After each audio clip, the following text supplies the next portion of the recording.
Student pastors, leaders, storytellers. It's a fact. Sex is awesome. In marriage, outside of marriage, the act of it feels incredible. Let's not get it twisted. Let's not pretend, right?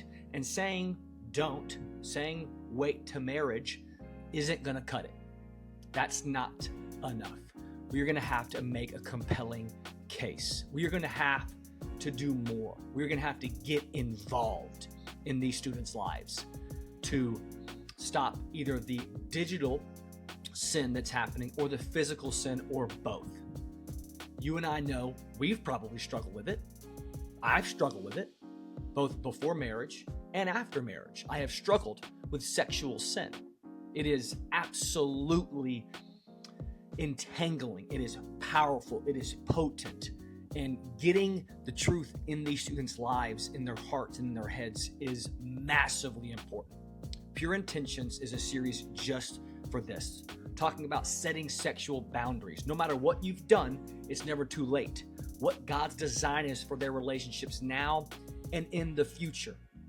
How important is it, church? How important is it, pastors, for us to clearly show the damage that premarital sex can do, the damage that pornography can do and will do?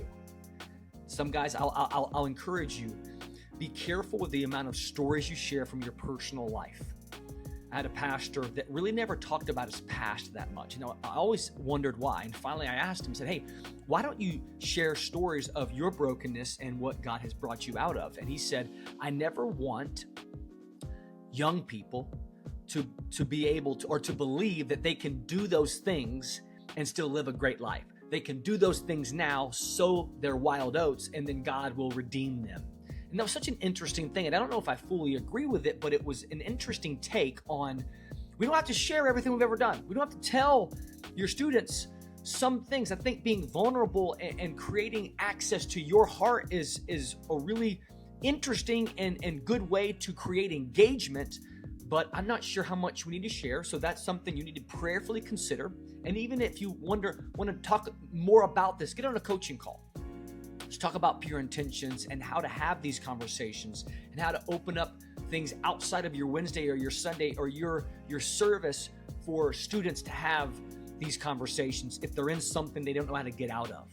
But Pure Intentions, this series, we hope can help your students, help your leaders, help your families, because this is an absolutely important issue for them now and then in the future. And so we're praying for you. We believe in you. This series isn't an easy one. It's not an easy one to talk about. It's funny to some kids. It's intense to other kids. Some kids feel like they've already broken the rules and they can't do anything about it, so they're just going to fall back into sin.